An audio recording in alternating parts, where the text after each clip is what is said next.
porte jusque dans sa chambre, il me déshabille. Je comprends pas ce qui se passe, mais j'ai un doute. Je lui dis non, j'ai pas envie.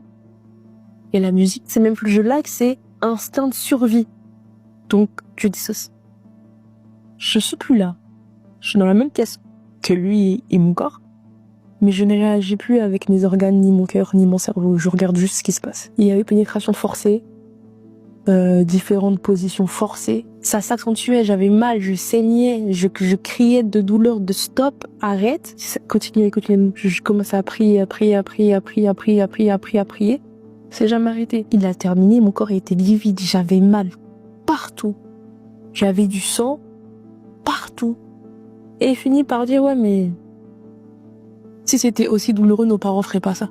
Et puis il va se laver. Je récupère ma culotte, mon pantalon, et même si je n'ai aucune force et aucune volonté, il faut à tout prix que j'arrive chez moi. Dans le bus, je me sens bizarre. J'ai mal partout, et je comprends. Mon cerveau n'arrivait pas à comprendre ce qui venait de se passer. J'arrive chez moi, et en fait, derrière chez moi, il y a ma meilleure amie qui habite là. Il faisait nuit dehors, tout était éteint. Mais sa fenêtre était allumée. Je sonne. C'est sa sœur qui répond, et j'arrache de mes larmes, sans bégayer.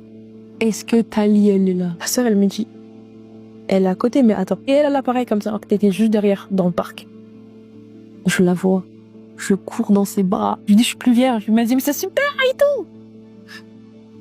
Et quand je lui dis dans notre euphorie, mais j'ai pas voulu. Là, c'est le mode adulte qui est activé. Elle m'explique, il faut aller voir un juge, il faut aller voir un avocat.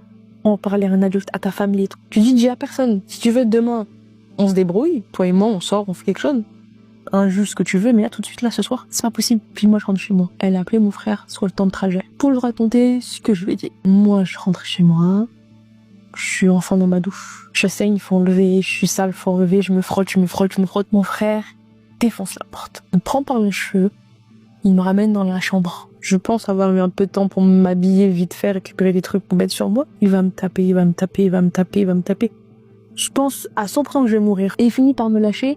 Je veux le nom, prénom, l'adresse du mec qui t'a fait ça. Tout, il me sort un papier, une feuille. Ma main elle tremble. Je dois écrire je connais que son Instagram. Et l'arrêt du bus que j'ai pris du coup. Je lui donne ça. Il prend un truc sous le lit. Il sort de la maison.